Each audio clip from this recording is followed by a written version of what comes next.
अंग कारण बतात बापू पाणारो हातो बन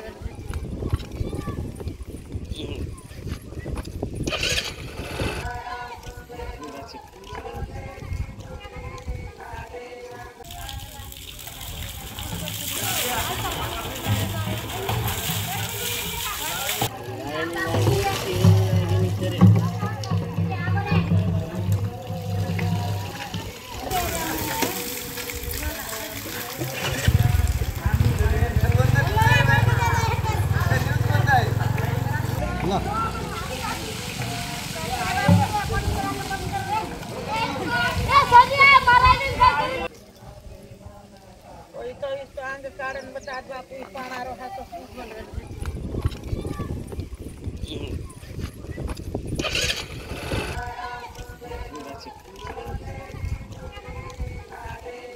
मराठवाड्यामध्ये भीषण पाणी टंचाई निर्माण झालेली आहे। अनेक गावांमध्ये टँकरच्या माध्यमातून पाणी पुरवठा केला जातोय। याचा आढावा घेण्यासाठी काहीच दिवसापूर्वी राज्याचे मुख्यमंत्री एकनाथ शिंदे स्वतः संभाजीनगरमध्ये आले होते आणि तेव्हा त्यांनी माध्यमांशी बोलताना हेही सांगितलं की ज्या ज्या गावांनी मागणी केलेली आहे त्या गावांमध्ये 2 ते 3 दिवसांमध्ये जे ते प्रशासन पाणी पुरवठा करेल, टँकरच्या माध्यमातून पाणी दिलं जाईल, चारा दिला जाईल। मी सध्या उभा आहे हिंगोली जिल्ह्यातील लक्ष्मण नाईक तांडा या गावामध्ये।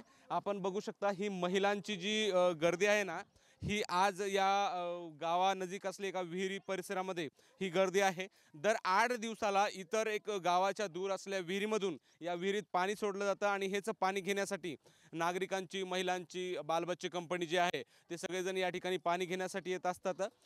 पिण्यासाठी हे पाणी वापरता येत नाही, परंतु वापरण्यासाठी, अंघोळीसाठी, कपडे धुण्यासाठी वापरता येतं। तेच पाणी मिळवण्यासाठी नागरिकांची या ठिकाणी धडपड पाहायला मिळते। आपल्यासोबत आजोबा आहेत। मला सांगा, हे काय टंचाई काय पाण्याची?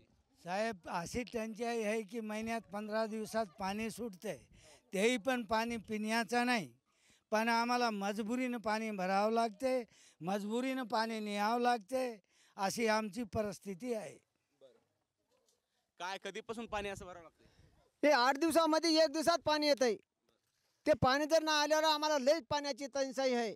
ढोरा वासराला सुद्धा पाणी नाही, लेकरा बाळाला असे पाणी पाणी करायला येतं, मग पाणी मिळेना झालंय आम्हाला। याच्यामुळं आम्हाला पाणी येण्यात तक्षिता आहे। आपल्यासोबत काही महिला आहेत। मावशी, हे किती दिवसापासून असं पाणी भरावं लागते, काय अडचण? 8-8 दिवसाला पाणी, 15 दिवसाला पाणी येते। मग ते पाणी कसं काय भरावं काय नाही येते, माणसं दावं लावल्याशिवाय पाणी भरायत नाही। मग इथं गर्दी खूप फार होत असते, त्या पाण्याला लय मजबूरीनं काढावं लागते। वडा येत नाही, घागरी लावतो, घागरीनं वडा येईन। म्हातारे कोतारे कसे पाणी भराल, भरा येईन म्हातारे कोतारे, लेकरं बाळ कसे इरीपाशी येऊन उभा राहील। मग एवढं समदे कार्यक्रम कर सकता, पाण्याची काहून सुविधा करत नसते आम्हाला लोक? हां, आम्हाला पाण्याची सुविधा नाही तर मग आम्ही तुम्हाला मतदान हे असे कार्यक्रमाला तुम्हाला आम्हाला आठवणी येत असते। हां मावशी, पाण्यासाठी तुम्हाला इथे दिवसभर थांबावं लागते, मग काम हातातले कसे करतात? कसे करता येईल साहेब, करता येत नाही तर आम्ही बाहेर गावाला जातो, पाण्यामुळं जातो। आम्ही आमच्या गावाला पोरी सोरी देईन झालेत लोक पाण्यामुळं। हे पाणी आम्हाला 8 दिवसात एकदा येते, आम्हाला म्हाताऱ्या कोताऱ्याला पाणी येत नाही, पाणी येत नाही। आमची लई फजिता पाण्याची, आम्हाला पाणी पुरवठा करून देणं भाग आहे साहेबाला। गावामध्ये कोणी मुली देत नाहीत, किती मुलांचे लग्न राहिले? बकळ राहिलेत बापा, खूप राहिलेत पोरं पाण्यामुळं, पोरी देईनत आमच्या गावाला। काय करावं, पाणी नाही म्हणतात या गावाला, कसे काय पोरी द्यावा म्हणतात। यायचीच फजिता झाली पहिलीच बायाची, म्हाताऱ्या कोताऱ्याला पाणी येत नाही, काय येत नाही। आणि आमची लई फजिता साहेब, आम्ही 3-3 दिवस आम्हाला आंघोळी भेटत नाही, तर कपडे धुयाला याला त्याला पाणी नाही आमच्या गावाला। कसंही करून पण आम्हाला पाणी द्यायला पाहिजे तुम्ही। या गावातले सरपंच आहेत पवार साहेब, मला सांगा, तुम्ही प्रशासनाकडे पाण्याची मागणी केली का? काय परिस्थिती आहे? मागणी करून साहेब कमीत 15-20 दिवस झाले, चौकशीला येतो म्हणून आले काही नाही। तर आपण पुन्हा जलजीवनचं जे आपलं प्रत्येक गावाला जलजीवन योजना आलेली आहे, पण आपल्या गावातच ती योजना आलेली नाही। आपण प्रस्ताव देऊन जवळपास 1 वर्ष झालेलं आहे, ते प्रस्ताव मंत्र्याला धुळखात पडलेले 1 वर्षापासून, अद्यापर्यंत त्याच्यावर कोणतीच कारवाई झालेली नाही। आता पाणी टंचाई आहे, टँकरची वगैरे काही मागणी केली का? मागणी केली ना, 15 दिवस झाले जवळपास मागणी करून।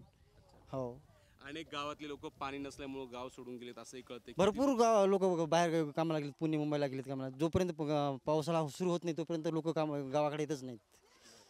आणि जवळपास 50% लोकांनी जनावर विकून टाकलेत पाणी नाही म्हणून। हां, मग आता काय लोक दिवसभर काय नाही लोक गावात पाणी नसल्यामुळे लोक बाहेरगावी कामाला जातात आणि संध्याकाळी येतात. जास्तीत जास्त म्हणजे 50% लोक आता गावात सुद्धा नाही. 50% बाहेरगावी आणि 50% लोक बाहेर कामाला जातात. हे पाणी टंचाईचं भीषण वास्तव आहे. पाणी टंचाईमुळं दैनंदिन आयुष्यातच परिणाम होत नाही तर त्याचा सामाजिक जीवनावर सुद्धा परिणाम होतो. पाणी टंचाईमुळे या गावातील 50%हून अधिक लोकांनी स्थलांतर केलेलं आहे. तर पाणीच नसल्यामुळं गावातील मुलांची लग्न होत नाही आहेत. गावात कोणी मुलगी देण्यासाठी सुद्धा तयार होत नसल्याची प्रतिक्रिया येथील नागरिकांनी दिलेली आहे. मुख्यमंत्री महोदयांनी संभाजीनगरमध्ये दाखल झाल्यानंतर सांगितलं की 3 दिवसाच्या आत ज्या गावामध्ये पाणी टंचाईची परिस्थिती आहे, ज्या गावामध्ये टँकरची मागणी आहे, त्या गावामध्ये पाणी दिलं जाईल, टँकर दिलं जाईल. परंतु या गावामध्ये मागील अनेक दिवसापासून टँकरची मागणी करूनही अद्यापही टँकर सुरू करण्यात आलेलं नाही आहे. गावाला कायमस्वरूपी पाण्याचं जो आहे ते नियोजन करावं, कायमस्वरूपी पाणी द्यावं अशी मागणी ग्रामस्थांनी केलेली आहे. Camera person आकाशसह Madhav Dipke, ABP माझा, हिंगोली. ABP माझा, उघडा डोळे बघा नीट.